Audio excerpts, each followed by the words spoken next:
Bonjour à tous et bienvenue sur notre live Facebook. Je suis Estelle Azibert, responsable de dossier et référent social au sein de la compagnie fiduciaire sur le site de Crolles.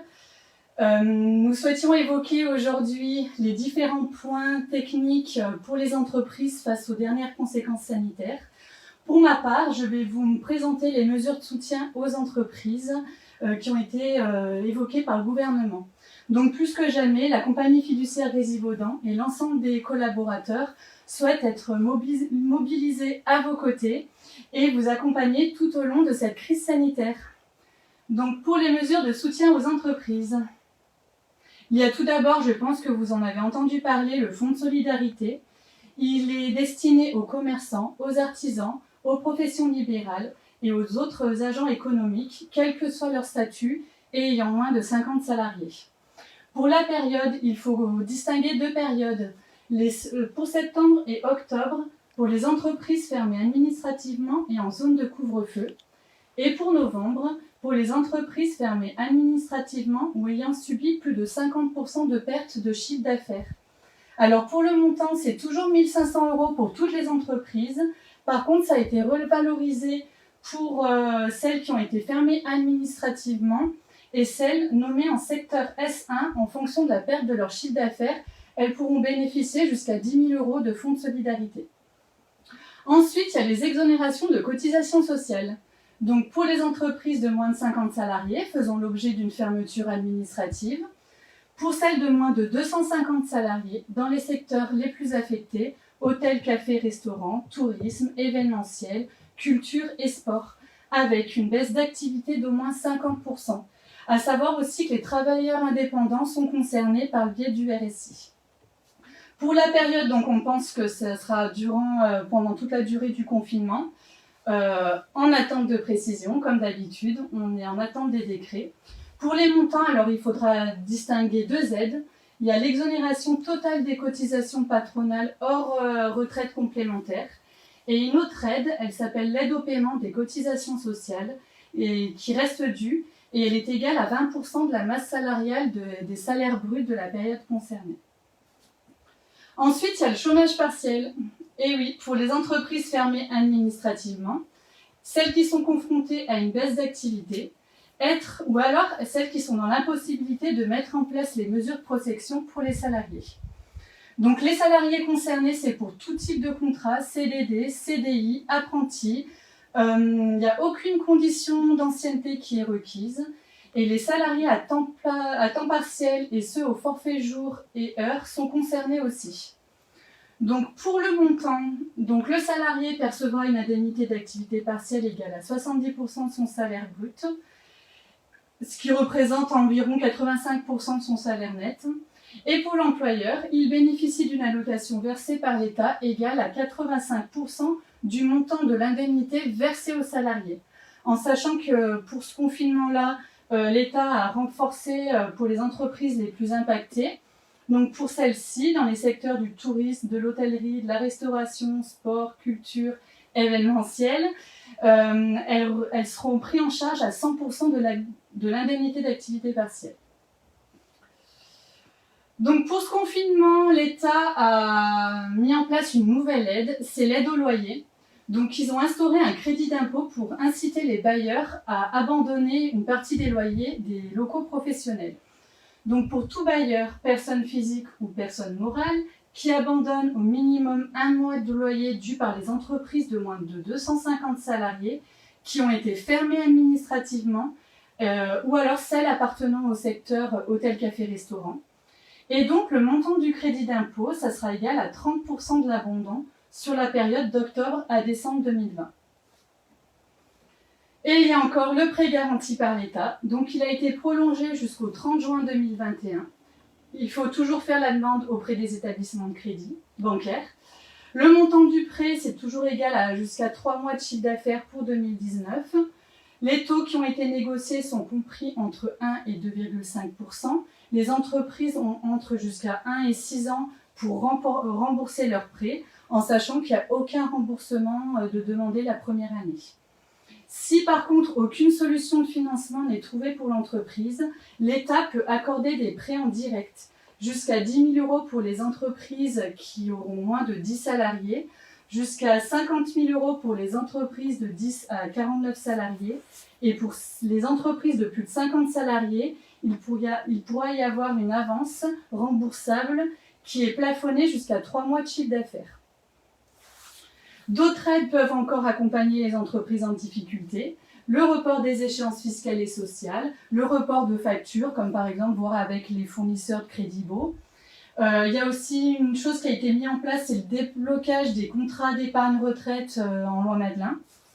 Dans le contexte actuel, tous ces dispositifs sont aménagés en temps réel en fonction de l'actualité. Ainsi, d'autres aides peuvent être mises en place. Toutes les équipes au sein de la compagnie fiduciaire Grésivaudan effectuent toutes les démarches nécessaires pour tous les clients pour demander toutes les aides possibles. Les responsables se tiennent à votre écoute. N'hésitez pas à les contacter si vous avez la moindre question. À bientôt et surtout prenez soin de vous et de vos proches. Et je passe la parole à Adeline, notre juriste en droit social. À bientôt, merci. Bonjour à toutes et à tous, je suis Adeline, juriste en droit social à la compagnie fiduciaire Grésivaudan sur le site de Boiron. Pour ma part, je vais vous présenter les règles en matière de télétravail. Donc un rappel des règles en matière de télétravail. Donc le télétravail, vous l'aurez compris, ça dépend de quel point de vue, le protocole sanitaire national, le télétravail est considéré comme une règle de principe. Ça signifie que toutes les entreprises dont les activités peuvent s'exercer à distance doivent télétravailler. Donc on peut différencier 3 cas de figure. Donc si un télétravailleur peut effectuer toutes ses tâches en télétravail, il doit le faire 5 jours sur 5. Pour tous ceux qui ne peuvent pas effectuer toutes leurs tâches à distance, il y a une possibilité de se rendre une partie du temps sur leur lieu de travail, mais l'organisation du travail doit permettre aux salariés de regrouper ces activités pour éviter et limiter les déplacements inutiles en matière. Évidemment, il y a des activités où c'est impossible de réaliser les tâches à distance. Dans ce cas-là, si le décret autorise les activités à se poursuivre, les salariés peuvent intervenir sur leur lieu de travail, mais à condition uniquement de respecter les règles sanitaires. Dans tous les cas, il faut savoir que l'employeur est tenu d'aménager les horaires d'arrivée et de départ de ses salariés afin de limiter l'affluence aux heures de pointe. Donc il en va de votre obligation de santé et de sécurité à vous, employeur. Donc à titre informatif, d'ailleurs, la Direction générale du travail a nommé, on va dire, a transmis un document à l'inspection du travail pour débuter des contrôles dès la semaine prochaine. Donc le but ici est aussi de vous donner des outils et des moyens pour adapter votre business aux mesures sanitaires, car contrairement au premier confinement, ce que vous pouvez faire, c'est continuer votre activité pour la majeure partie d'entre vous. Donc comment est-ce que ça va se traduire? Il faut savoir réagir, donc il faut savoir s'adapter. Donc la liste des activités pouvant encore recevoir du public est définie par le décret du 29 octobre 2020.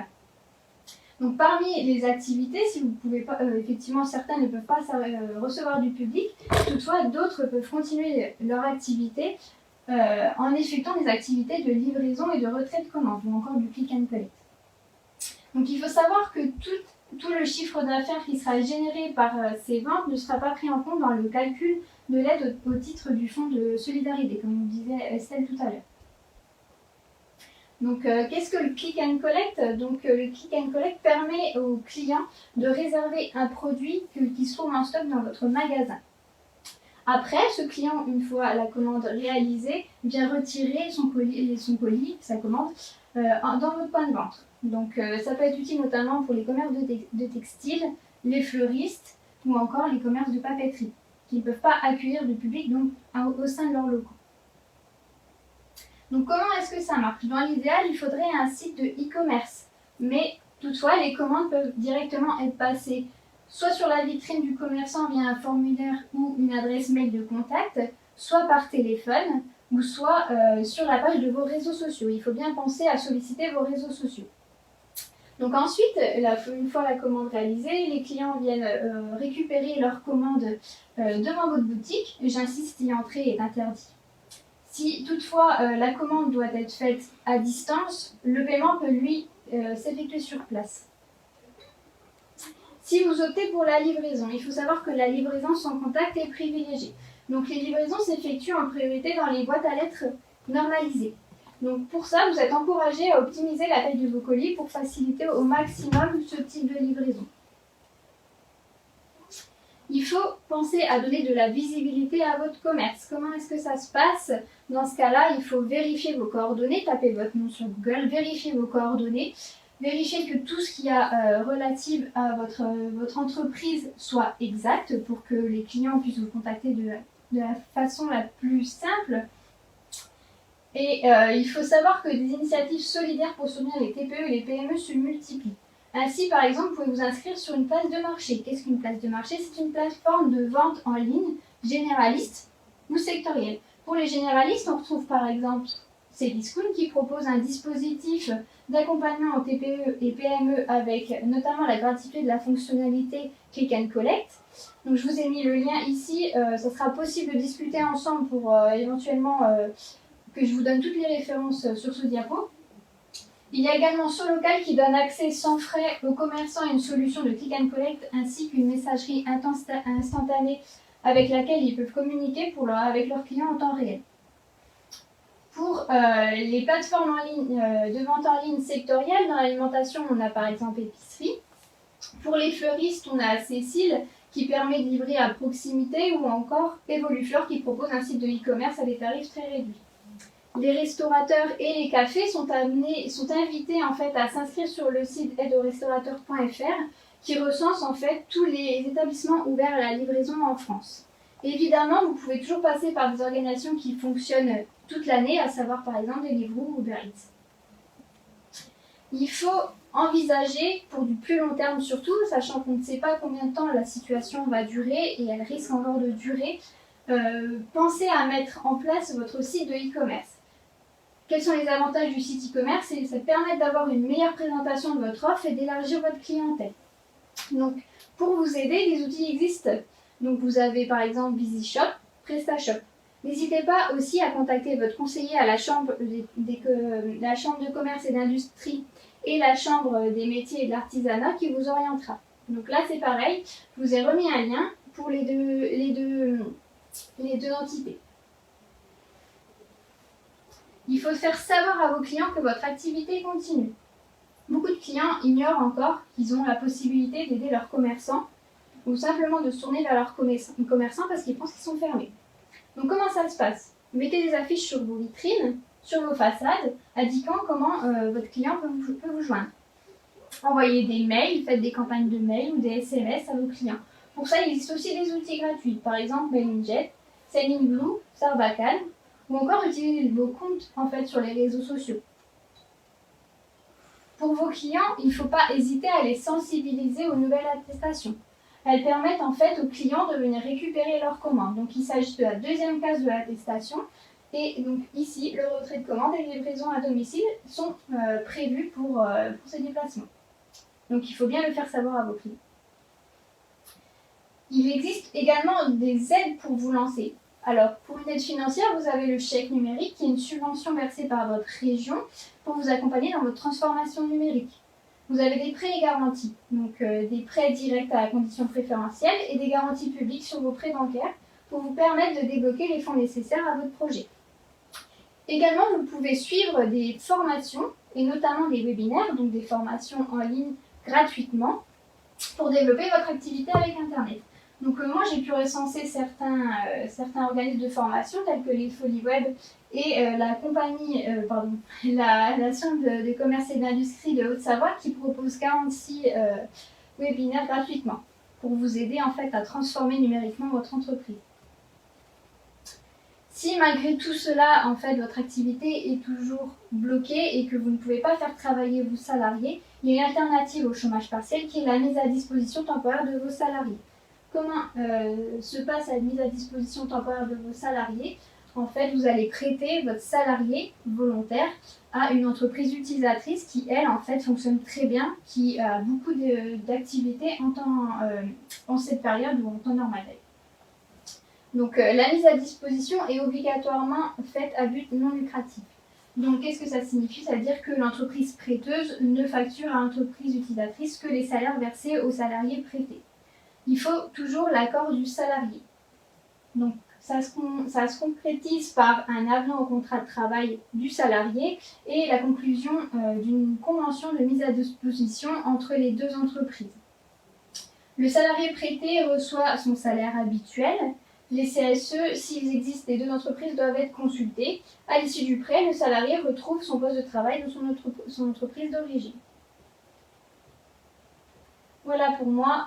J'espère que nous avons pu vous donner des outils intéressants pour vous aider à continuer votre activité. Ne baissez pas les bras surtout. Et n'hésitez pas à nous solliciter si vous avez encore des demandes, si vous avez besoin d'aide. Nous pouvons éventuellement vous accompagner. Et n'hésitez pas aussi à solliciter les autres acteurs du service public également. Merci à tous pour votre attention et à bientôt à la compagnie Fiducia Quasivaudan.